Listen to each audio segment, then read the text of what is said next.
Guys, good morning, good afternoon, good evening, depending on where you are watching the video from. So my people, I have a video here for you guys to watch, and I myself will be watching this particular video with you guys.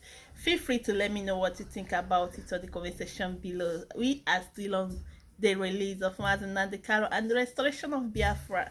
Peace. Because of this agitation. If it is not because of this agitation, nobody will follow Obi. So Obi is climbing in the ladder that we have provided for him. And now he go to the public to denounce us.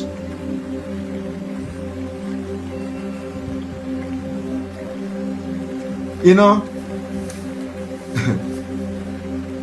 the truth is that a betrayer, it will always be a betrayer.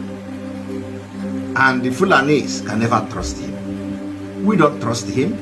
Fulanis don't trust him. And at the end of the day, I will ask a question. Where are those who will vote to be? Because election is not taking place in Biafra territory. That is one thing we can assure you. We will fight till the teeth to make sure that we don't validate Nigeria next month.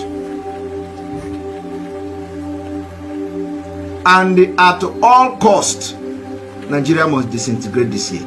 P2B is part of IPOB. P2B swore allegiance with the agreement of 2019 is an allegiance, either by proxy or through a third party or in. Repeat it. Unless P2B, my brother, returns to Abuja, he will not achieve anything politically. He knows, because he took a vow that he will never leave Abuja. That any day he leaves Abuja, let his family die. Everybody in his family die. He said it now. Then he still left Abuja.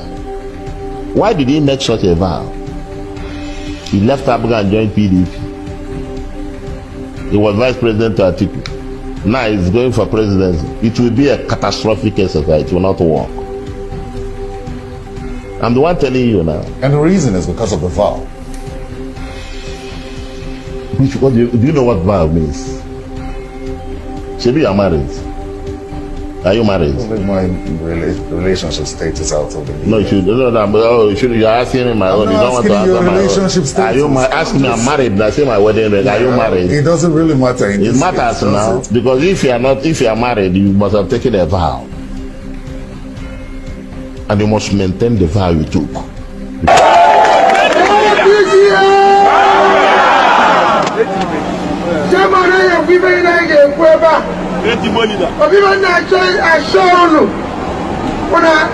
In the year 2000,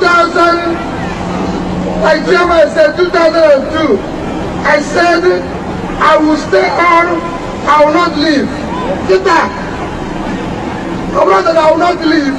They will die without that. Actually contesting for president, and he went to the declaration of another aspirant to say that he is your boss. That will show you that he's not reliable. He's deceiving himself. So I can't follow such people. I can't follow such people. They are just maneuvering your people. I have been with them. Ojukwu, Chief Chekwaso, and I helped to make one of them the governor of Anambra State. What did he use to pay us? One, the first thing he did, he kicked off Chekwaso with his group. Number two, he killed my sub members, those who work for him. Killed many of them, thousands of them, and dumped them in the Zoo River. The third thing he did,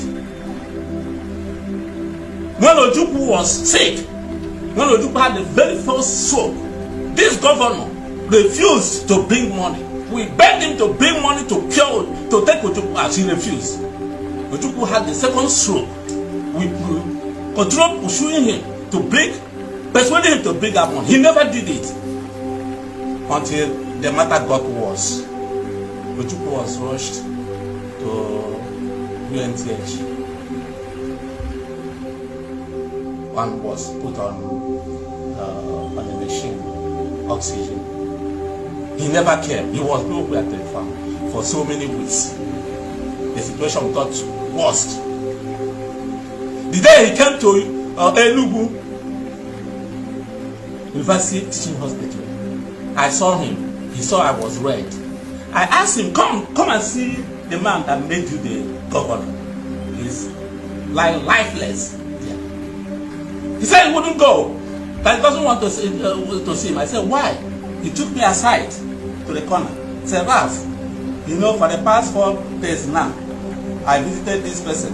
After going home, he died. I visited the other person. After going home, who was sick, after going home, he died. He enumerated 4 people.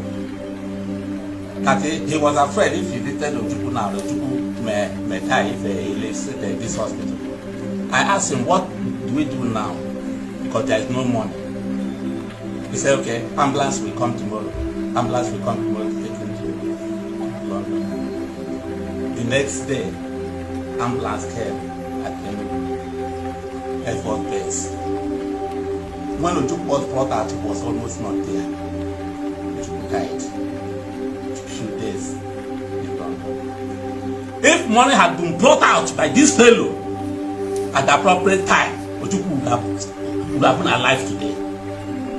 Once Willie Obiano took over the governorship seat from Peter Obi in 2014, it discontinued the yearly commemoration ceremony of the party's founder.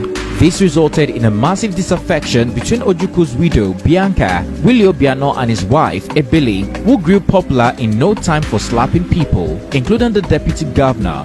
In 2019, Obiano removed the picture of Ojukwu from the Afghan uniforms and replaced it with his picture to drive home his points that their founder is irrelevant.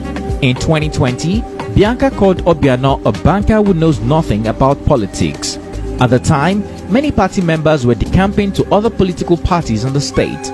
In 2021, the 53-year-old ex-beauty queen began to snub the party events, including the party's campaign inauguration ceremony for Charles Soludo's governorship aspirations. When asked why she snubbed the party, she decried the level of opportunism, hypocrisy and disrespect towards her late husband as the reason. She noted that Obiano had called her husband a dead man who was no longer relevant in the party. She asked why she has to permit him to keep trampling on her late husband's legacy, who put his soul into the party, noting Ojukwu shouldn't be a light switch to be turned on for the party campaign and turned off once the election is won. Amidst all this disrespect towards her late husband, Bianca managed to keep her distance from the Obianos, down to the day the latest governor of Anambra State, Charles Soludo, under Abga, was sworn in. That's when we talk about Biafra. Biafran war ceased to exist 52 years ago, and it remains so. P2B cannot use IPOB and Biafra agitators and dump them and expect us to keep quiet and watch him destroy our future and our freedom for his own selfish interest. P2B went into agreement with IPOB in 2019, and a deal, an agreement was struck. The deal was that they promise IPOB there's going to be something like restructuring and all that. They were able to convince Mazi Nnamdi Kanu into agreeing for election boycott, to the call of election boycott. P2B going into agreement is an allegiance. Is an allegiance. So why would somebody come today to deny that P2B is not an IPOB member? P2B recognized IPOB in 2019, and that make him an allegiance. He has one allegiance to IPOB and Biafra. And today, the same Biafra agitators and agitation have now moved to a new dimension that facilitated the upsurge of people you see today running around P2B just to discredit the Biafra movement.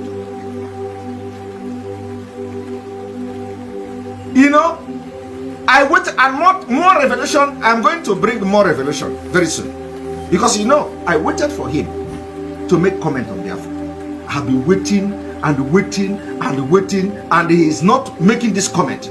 I've waited for P2B. He continued to dodge.